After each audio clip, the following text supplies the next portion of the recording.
बीच में आ रही है, आपको रोक रही हूं मैं। मसूद अजहर अंतर्राष्ट्रीय आतंकवादी घोषित कर दिया गया है। हिंदुस्तान के नजरिए से एक बड़ी कामयाबी। मसूद अजहर, जिसको बार बार यूएन की तरफ से अंतर्राष्ट्रीय आतंकवादी घोषित कराने की कोशिशों में हिंदुस्तान लगा हुआ था, आखिरकार उसमें कामयाबी हासिल हुई है और यूएनएससी ने, यूनाइटेड नेशंस सिक्योरिटी काउंसिल ने मसूद अजहर को अंतर्राष्ट्रीय आतंकी घोषित कर दिया है। सुरक्षा परिषद से अंतर्राष्ट्रीय आतंकी घोषित कर दिया गया है। गौरव सावंत हमारे सहयोगी यहाँ पर हो रहे हैं। गौरव, खुशी की लहर देखिए आज स्टूडियो में भी है। जैसे ही खबर आई है यहाँ पर सब भारत माता की जय के नारे लगाने गए हैं। बड़ी कूटनीतिक जीत और आतंकवाद के खिलाफ हिंदुस्तान की जंग में एक बड़ी कामयाबी के तौर पर इसे देखा जाएगा। गौरव, निश्चित तौर पर अंजना, बहुत बहुत बड़ी खबर है और बहुत अच्छी खबर है भारत के लिए।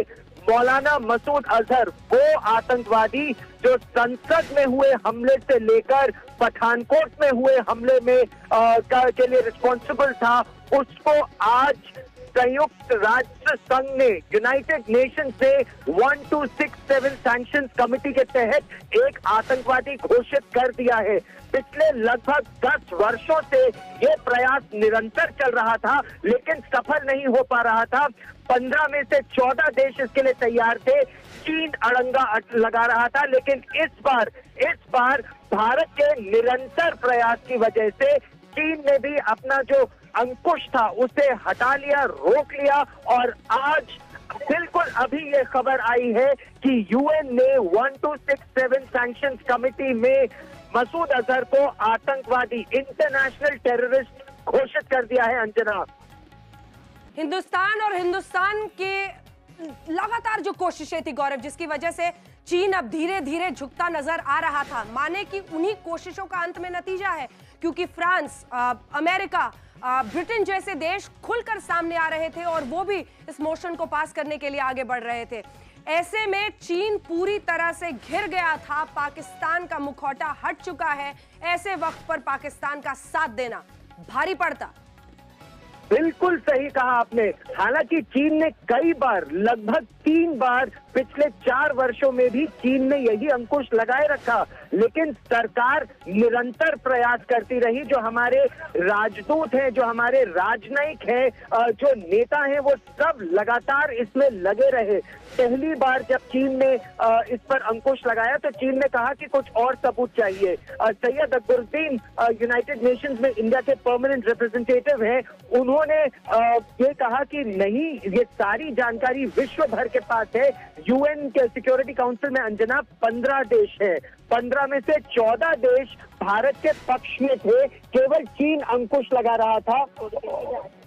और उसके बाद चीन के अंकुश पर भारत ने चीन से बार बार बात की। अजीत डोभाल जो हमारे राष्ट्रीय सुरक्षा सलाहकार हैं, उन्होंने, विजय गोखले जो हमारे विदेश सचिव हैं, उन्होंने, यहाँ तक कि कहा गया कि प्रधानमंत्री नरेंद्र मोदी ने भी चीन के राष्ट्रपति शी जिनपिंग से लगातार ये मुद्दा उठाया, जितनी बार मिले उतनी बार उठाया और उसके बाद उसी का नतीजा है कि आज यूएन में चीन ने अपना जो अंकुश इस पे था वो हटा लिया और मसूद अजहर एक इंटरनेशनल टेररिस्ट घोषित हो गया है। जनाब गौरव, आप बने रहिए हमारे साथ, इस पर चर्चा करेंगे। एक बड़ी कामयाबी हिंदुस्तान के नजरिए से देखें तो चीन जो अब तक अड़ंगा लगाता रहा है, 3 बार ऐसी कोशिशें आई और पिछली बार तो इस बार जब हमला हुआ और उसके बाद हिंदुस्तान ने ये कोशिश की कि उसे अंतर्राष्ट्रीय आतंकी साबित किया जाए, घोषित किया जाए, टेक्निकल एरर बता दिया और टेक्निकल ग्लिच को लेकर उसका बहाना बनाते हुए चीन ने अड़ंगा लगा दिया था। लेकिन अब बड़ी कामयाबी।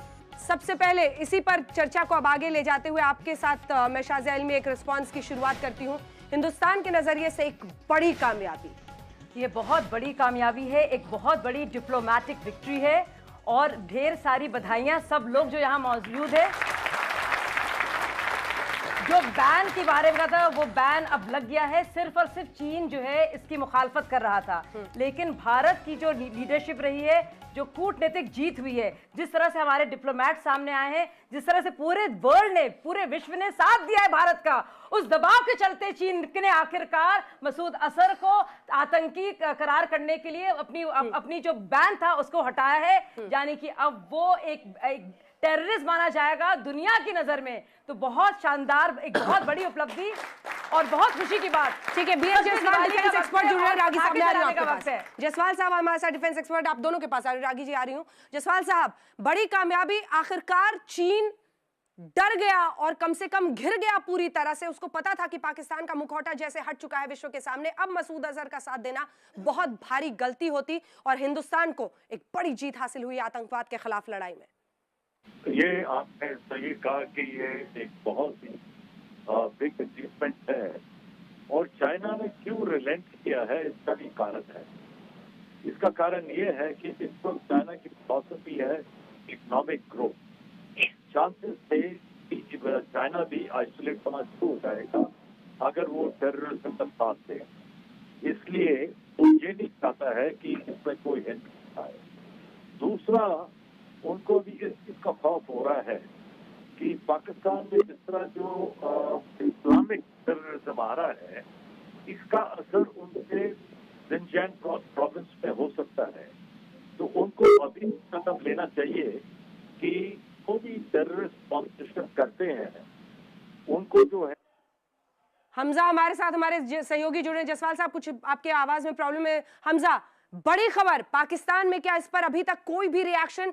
जिस मसूद अजहर का पनाहगाह बनाया हुआ था पाकिस्तान ने अपने मुल्क में, खुले तौर पर कभी पता चलता था लाहौर में है, कहीं रावलपिंडी में है, उस मसूद अजहर को अंतर्राष्ट्रीय आतंकी घोषित कर दिया गया है।